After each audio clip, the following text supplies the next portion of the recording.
a bit confused. What is the status of, let's say, any kind of activities or talks or engagement with, let's say, Ambassador Ford with the opposition?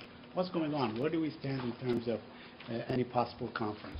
Where is Ambassador Ford? Where is my Ambassador favorite Ford? question. Exactly. Ambassador Ford is in Paris today and tomorrow. He's meeting with members of the Syrian opposition to discuss the prospects of a Geneva conference. We remain committed to helping Syrians negotiate a political settlement along the lines of the June 2012 Geneva Communique.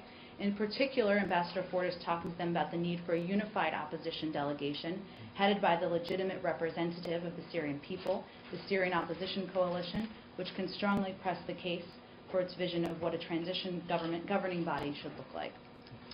Jen, could you refresh our mind on the issue of unfreezing of assets, Syrian assets, for food? Could you say anything about that? Sure.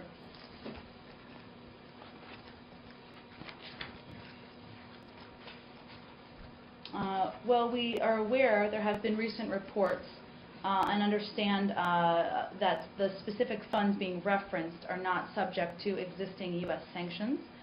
We note that these frozen funds are fungible assets that could be used by the regime to bankroll its continued brutality against the Syrian people.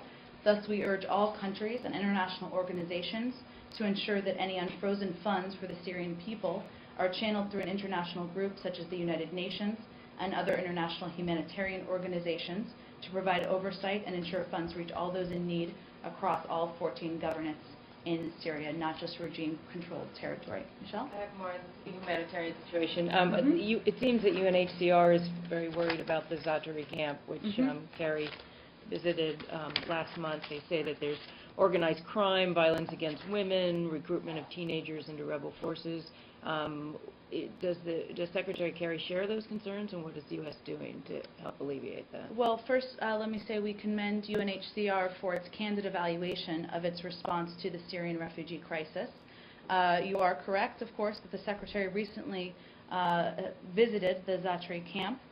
Due to the rapid establishment of the camp and its dramatic growth in the past year, a number of security concerns, including the presence of criminal elements, have come to light. With a population of nearly 130,000 refugees just in this camp, this constitutes the fourth largest city in Jordan.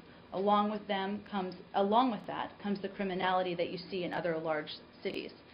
We have expressed and will continue to express our concerns about security in the camp, and we have worked with the government of Jordan, UNHCR, and other organizations operating the camp to identify and implement security solutions. As you know, the government of Jordan has primary responsibility for security in the camp and is also working closely with UNHCR to improve overall internal security.